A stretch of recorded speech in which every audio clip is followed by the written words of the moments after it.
دل کے بغیر محبت نہیں ہوتی۔ فاروق خان صاحب کہتے ہیں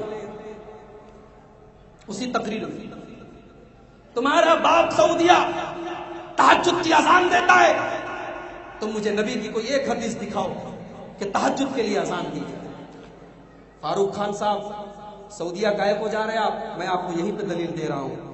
امام بخاری رحمۃ اللہ علیہ صحیح بخاری کتاب الاذان حدیث نمبر 617 اللہ کے پیارے نبی فرماتے ہیں ان بلالا یؤذن بلیل، حضرت بلال رات میں اذان دیتے ہیں، حضرت بلال رات میں اذان دیتے ہیں۔ فَكُلُوا وَاشْرَبُوا، بلال کی اذان سن کر کے تم سحری کھانا بند مت کر دو، کھاتے رہو پیتے رہو، حتیٰ يُنَادِيَ ابن ام مکتوم، جب تک حضرت عبداللہ ابن ام مکتوم اذان نہ دے۔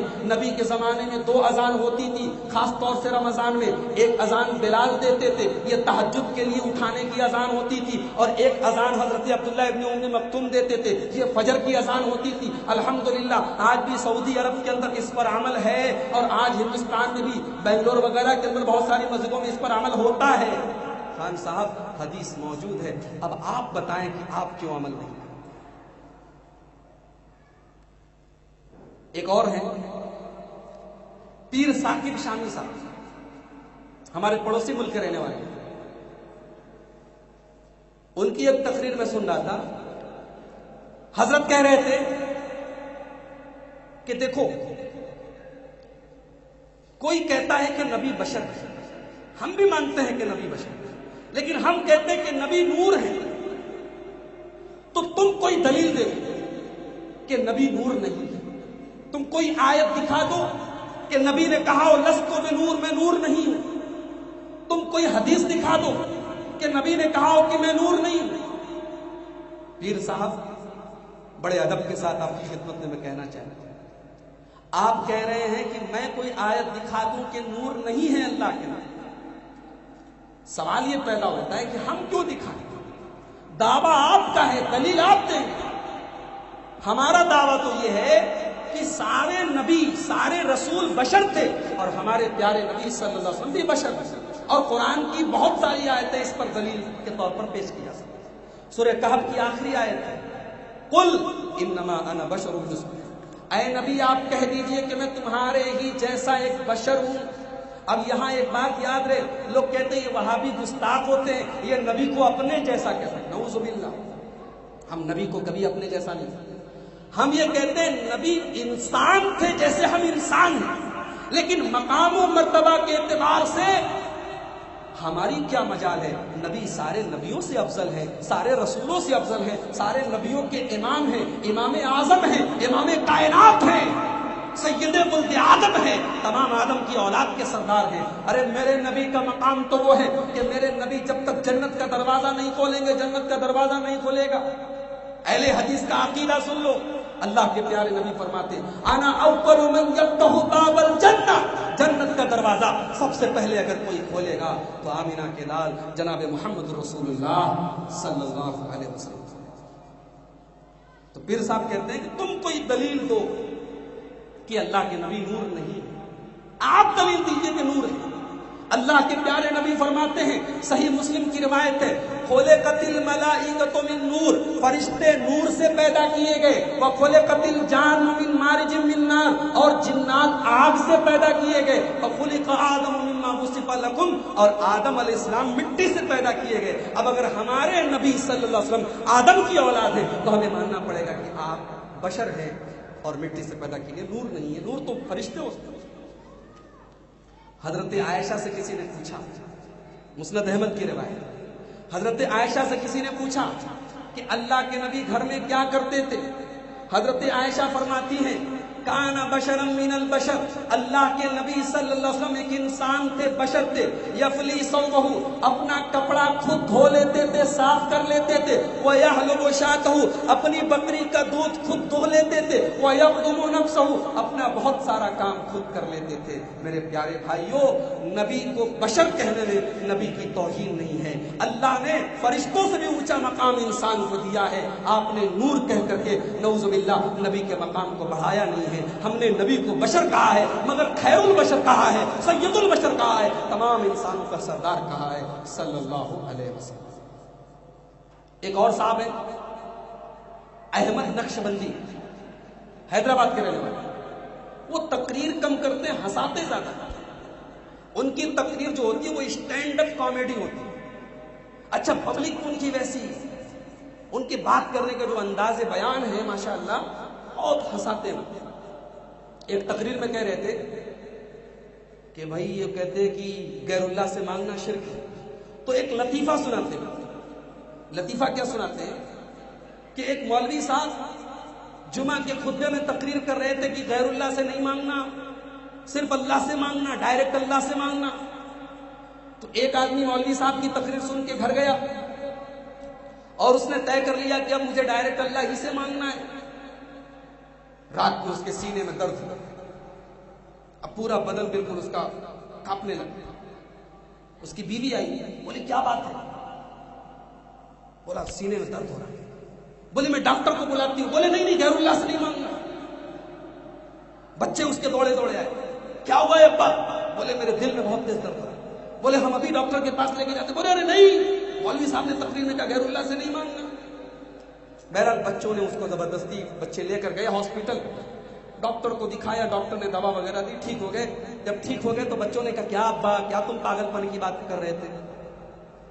تو اس کو بات سمجھ آئی کہ مولوی نے مجھ کو بہت پھنسا دیا۔ تو وہ مسجد کی کمیٹی کے پاس گیا، مسجد کے صدر صاحب کے پاس گیا۔ بولا صدر صاحب اس مہینے کی تنخواہ مولوی صاحب کو مت دینا، جب میں بولوں گا تب دینا۔ مہینے کی پہلی تاریخ آئی، مولوی صاحب کو تنخواہ نہیں ملی۔ صدر صاحب مسجد کے آئے، تنخواہ لے کے نہیں آئے۔ دو تاریخ آئی، تنخواہ لے کے نہیں آئے۔ 3 تاریخ آئی، تنخواہ لے کے نہیں آئے۔ 5 تاریخ ہو گئی، مولوی صاحب نماز پڑھانا بند کر دی، دھرنے پر بیٹھے۔ ارے بھائی میری تنخواہ دو۔ اب وہ آدمی آیا صدر صاحب کو لے کے مجھ سے، بولے ہاں امام صاحب بتائیے۔ بولے ارے میری تنخواہ دو۔ بولے آپ ہی نے تقریر میں کہا تھا کہ غیر اللہ سے نہیں مانگنا، غیر اللہ سے مانگنا شرک ہے، آپ کیوں ہم سے مانگ رہے؟ آپ اللہ سے مانگیے، اللہ رزق دینے والا، اللہ روزی دینے والا۔ کہا ارے بابا میں دین کی بات کر رہا تھا، دین میں مانگنا غیر اللہ سے شرک ہے، دنیا میں مانگنا غیر اللہ سے شرک نہیں ہے۔ تو وہ آدمی بولا چلو میں ڈاکٹر کے پاس گیا، ڈاکٹر کا تعلق تو دنیا سے، آپ تو نماز پڑھا رہے، نماز دین میں کی دنیا میں؟ دین میں، تو نماز کی تنخواہ نہیں لینا۔ یہ احمد نقشبندی صاحب نے یہ چٹکلا اپنے خاص انداز میں سنایا، پبلک بہت ہنس رہی ہے۔ یہ کون لوگ ہیں میرے؟ ان کی جو لاجک ہے، اس لاجک کے حساب سے توحید کا کوئی مطلب ہی نہیں۔ پورا قرآن یہ کہتا ہے کہ اللہ سے مانگو، ادعونی استجب لکم، اللہ کہتا ہے مجھ سے مانگو میں تمہاری پکار کو سنوں گا۔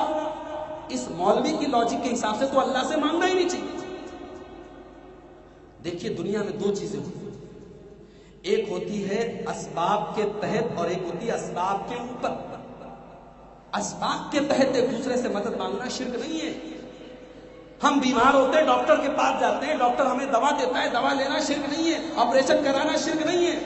شرک کیا ہے کہ ہم اپنے گھر میں لیٹے ہیں، ڈاکٹر اپنے گھر میں ہے، ڈاکٹر تک ہماری آواز نہیں پہنچ رہی، ہم کہہ رہے ہیں ڈاکٹر صاحب تم مجھے اچھا کرو، ہم ڈاکٹر سے شفا مانگ رہے ہیں، یہ شرک ہے۔ ایک آدمی کسی بابا کی مزار پہ جاتا ہے، کسی قبر والے کی درگاہ پہ جاتا ہے اور کہتا ہے کہ میں بے اولاد ہوں، 8 سال سے اولاد نہیں ہو رہی، مجھے اولاد دے دو، یہ شرک ہے۔ اس لیے کہ اللہ قرآن میں کہتا ہے یہب لمن یشاء اناثا ویہب لمن یشاء الذکور، اللہ جسے چاہتا ہے لڑکا دیتا ہے، اللہ جسے چاہتا ہے لڑکی دیتا ہے، اولاد دینے والا اللہ ہے۔ آپ غیر اللہ کے در پہ جا کے اولاد مانگ رہے ہیں، یہ شرک ہے۔ آپ اپنے گھر میں بیٹھے، تکلیف آئی، مصیبت آئی، آپ نے کہا یا علی مشکل کشا، یا غریب نواز، یا دستگیر، یہ شرک ہے۔ اس لیے کہ علی رضی اللہ عنہ، حضرت شیخ عبد القادر جیلانی، یا یہ کرناٹک میں گلبرگہ میں کس کی مزار ہے؟ خواجہ بندہ نواز، جن کو کہا جاتا ہے۔ میں کل ایک جگہ گیا تھا ادھر شورا پور، تو ایک جگہ دکان کا نام لکھا تھا KBN۔ KBN کا مطلب خواجہ بندہ نواز۔ ہمارے یوپی میں زیادہ آپ کو ملے گا KGN، خواجہ غریب نواز۔ ہمارے ایک دوست ہیں، وہ ایک بار کہنے لگے یہ جو KGN ہوتا ہے اس کا کیا مطلب ہوتا ہے؟ میں نے کہا KGN کا مطلب تو عام طور سے لوگ یہی لیتے ہیں، خواجہ غریب نواز. بولے نہیں، KGN کا مطلب کوئی گارنٹی نہیں.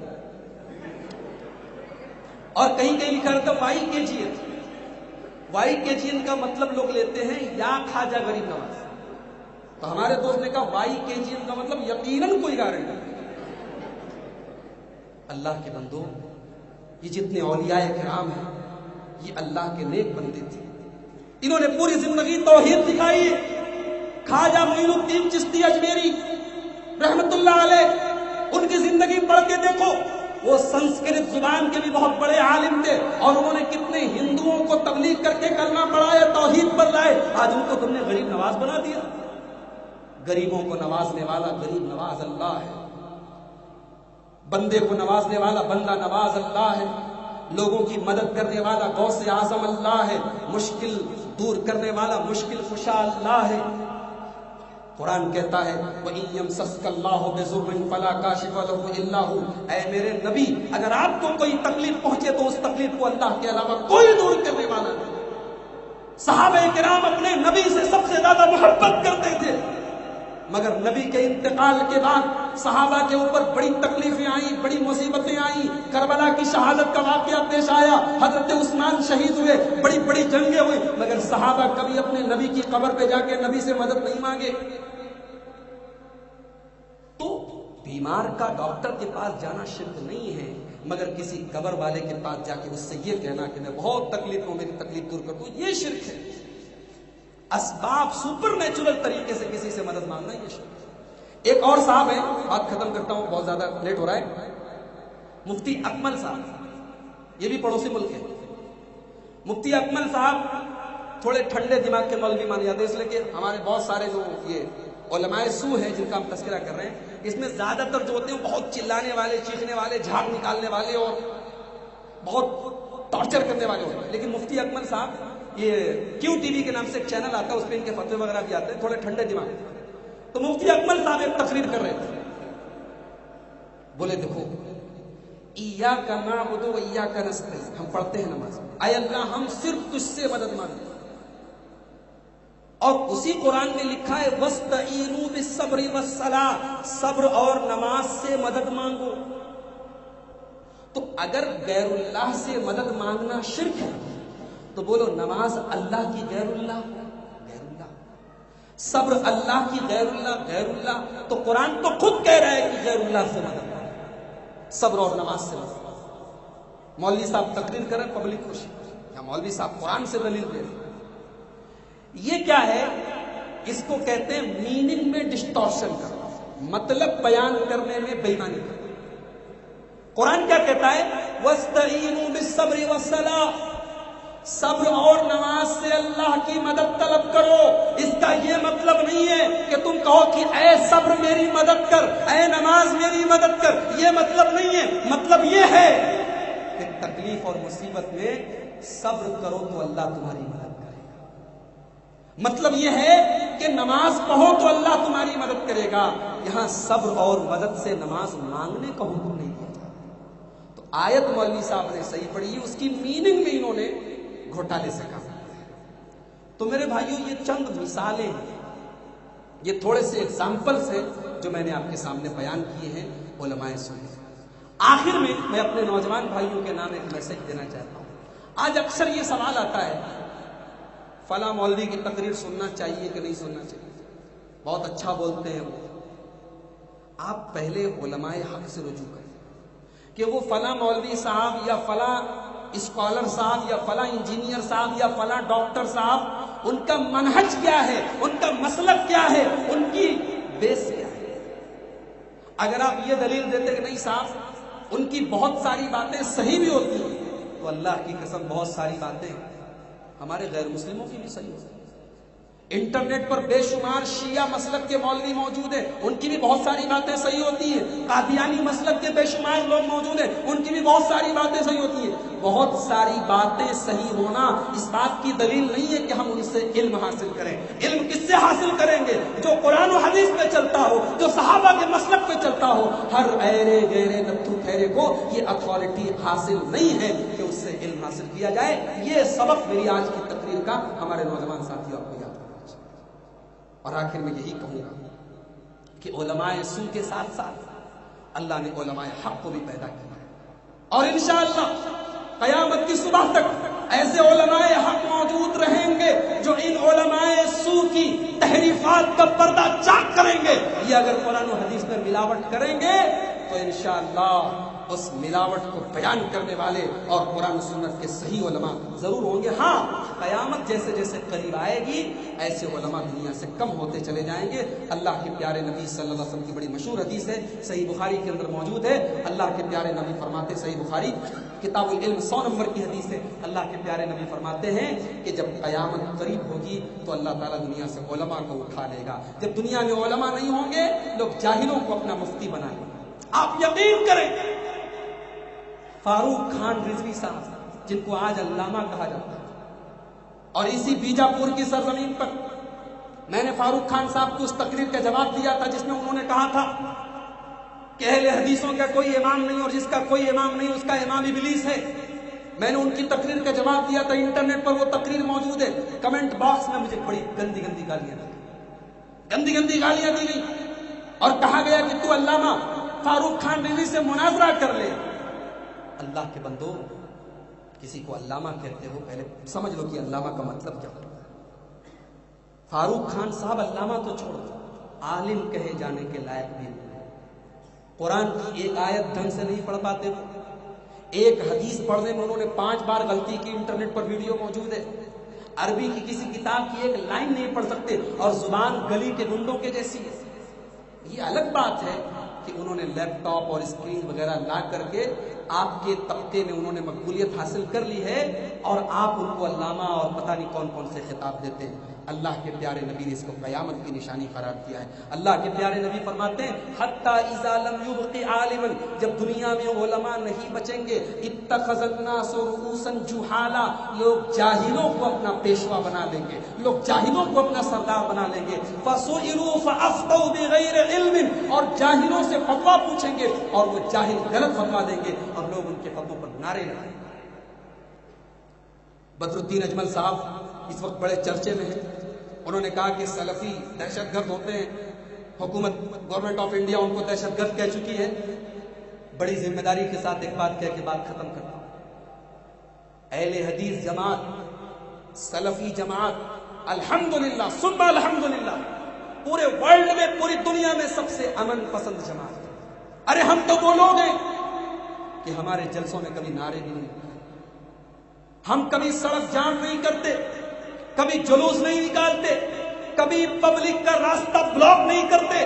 ہمارا کوئی تہوار ایسا نہیں جس سے لوگوں کو تکلیف پہنچے۔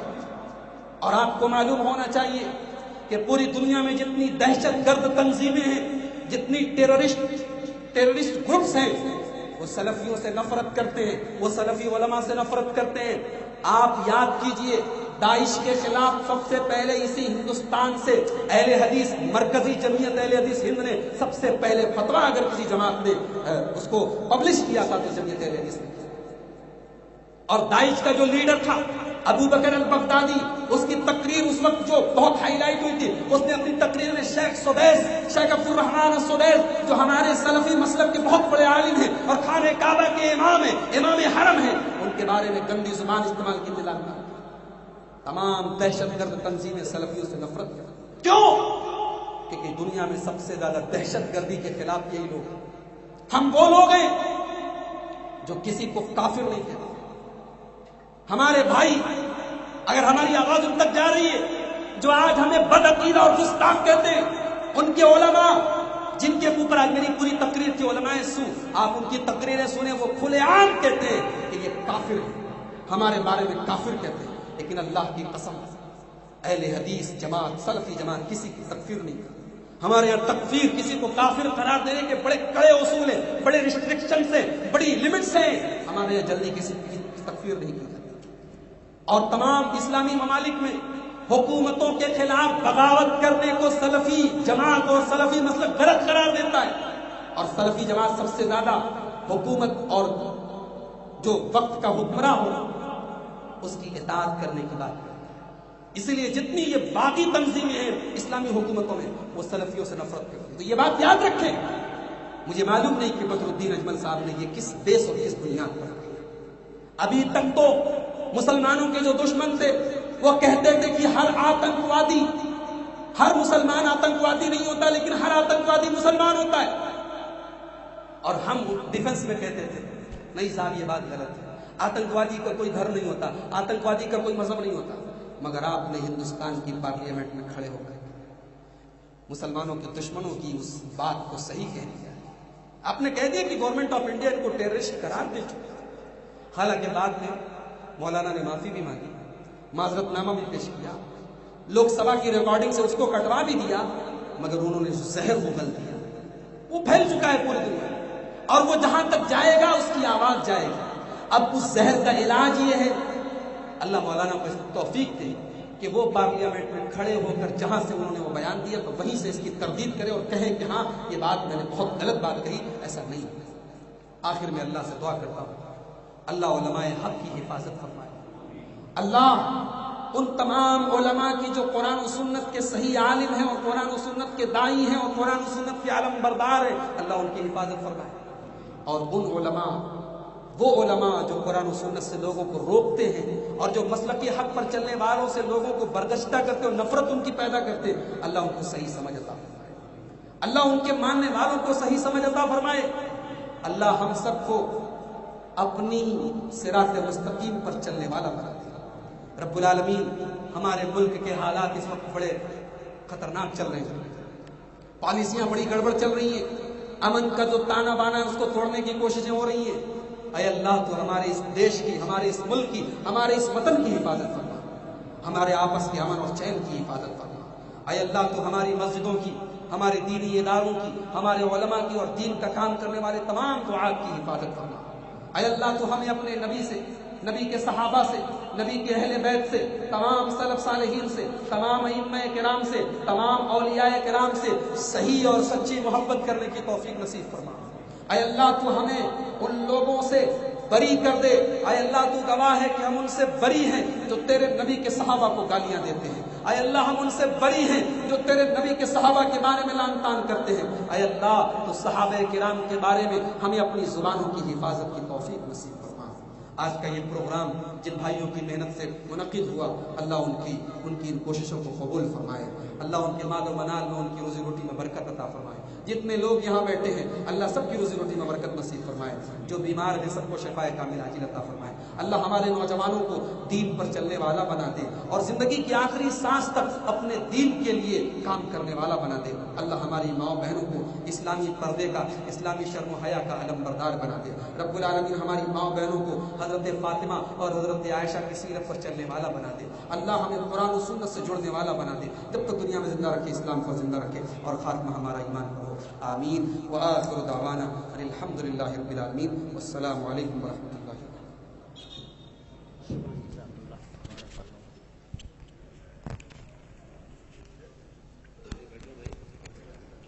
آپ تمام حضرات سے معتبرانہ درخواست ہے کہ جو لوگ اٹھ رہے ہیں براہ کرم بیٹھ جائیں، ابھی صدارتی خطاب باقی ہے۔ شیخ کا خطاب سن کر ایک شعر کہنا چاہتا ہوں۔ نہ یہ رات ختم ہوتی، نہ یہ بات ختم ہوتی، نہ یہ رات ختم ہوتی، نہ یہ بات ختم ہوتی، جو پیاس دل کی بجھی تو کچھ اور بات ہوتی، دل سے جو بات نکلتی ہے اثر رکھتی ہے، دل سے جو بات نکلتی ہے اثر رکھتی ہے، پر نہیں طاقت پرواز مگر رکھتی ہے۔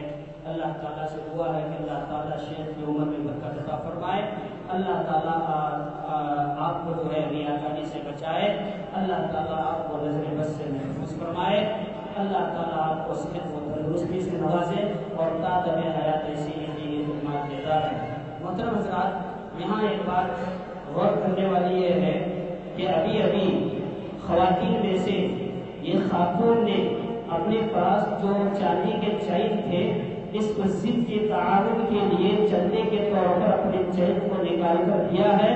میں دل کی گہرائیوں سے ان خاتون کے لیے اللہ رب العالمین کے دربار میں دعا کروں کہ اللہ تعالیٰ اس خاتون کی ہر جائز خواہش اور ہر جائز تمنا کو قبول فرمائے۔ اللہ تعالیٰ اس خاتون کو دنیا و آخرت میں کامیاب و کامران عطا فرمائے۔ اسی طریقے سے آپ لوگوں کو ایک گزارش کی جاتی ہے، بعض لوگ یہ سمجھتے ہوں گے کیا جی ہر اجلاس کے اندر چندے کا اعلان کیا جاتا ہے، اس لیے کہ مسجد ہی ویسی ہے اور مسجد کی جگہ بھی ویسی ہے اور آپ کو معلوم بھی ہے اور کام کی اشد ضرورت ہے، اور آپ جیسے اہل خیر کے حضرات کے ذریعے سے ہی یہ تعاون کے ذریعے سے مسجد کا کام مکمل ہو سکتا ہے۔ اسی لیے میں آپ لوگوں سے پھر دوبارہ گزارش کرتا ہوں کہ جاتے جاتے آپ جو ہے زیادہ سے زیادہ تعاون کریں، وہاں پہ اس مسجد کے ذمہ داروں میں سے کوئی لوگ باہر ٹھہریں گے۔ میں اخیر میں بلا تاخیر صدارتی خطاب کے لیے فضیلت الشیخ محمد اسحاق عمری حفظہ اللہ سے دوبارہ درخواست کرتا ہوں کہ وہ آئیں اور صدارتی خطاب فرمائیں۔ آپ تمام حضرات سے درخواست ہے کہ برائے کرم نیچے بیٹھیں۔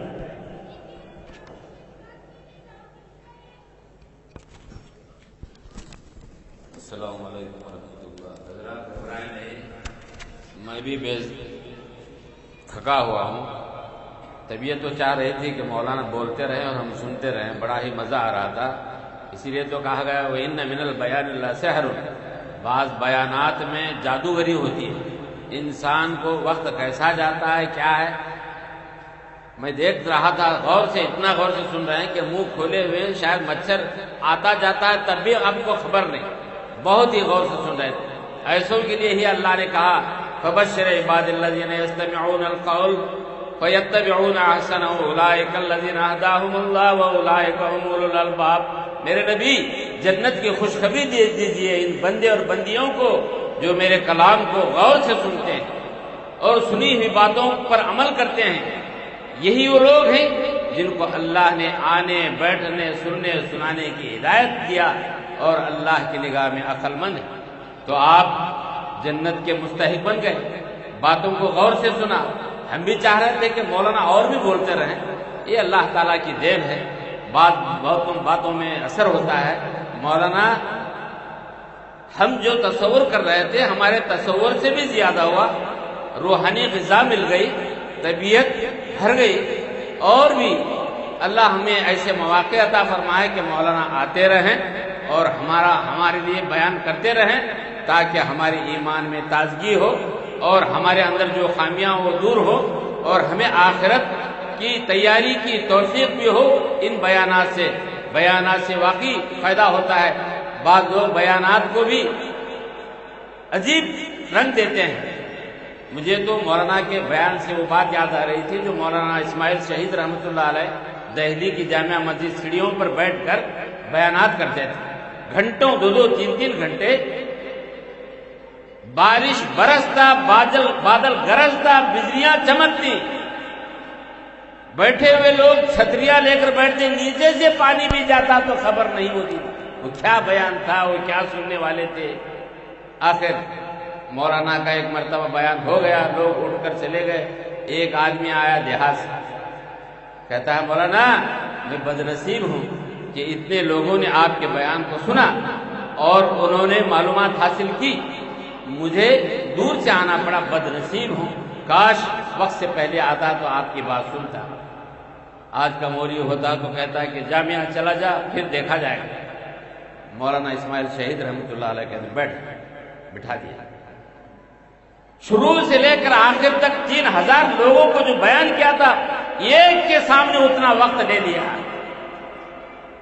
وہ آدمی حیران ہو کر کہتا ہے مجھے ایک کے خاطر اتنا وقت لے لیا آپ نے، تھوڑی سی نصیحت کرتے تو کافی تھی۔ تو کہا 3000 لوگوں کو 3 گھنٹے بولا ہوں اس ایک اللہ کی رضا کے لیے، اور تم ایک کے سامنے جو 3 گھنٹے لے لیا اس ایک اللہ کی رضا مندی کے لیے۔ بس ایسے لوگ چلے گئے۔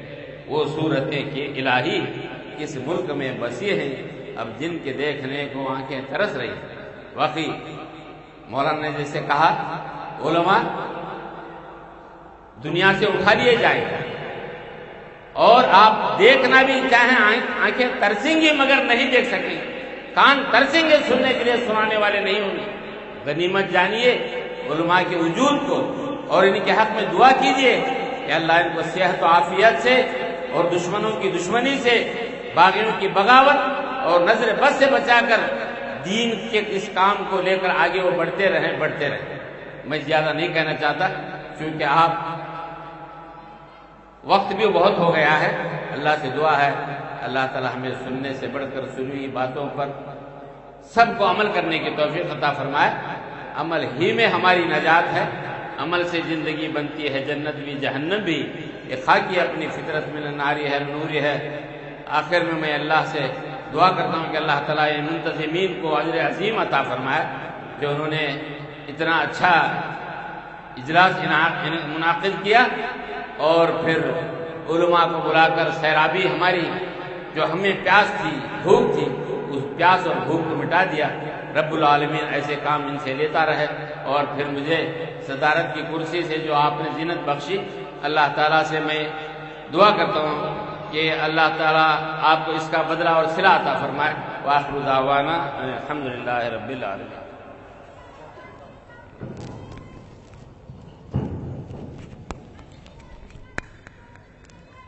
شکر جزاک اللہ. بارک اللہ فیک. اللہ تعالیٰ آپ کو صحت و تندرستی سے نوازے.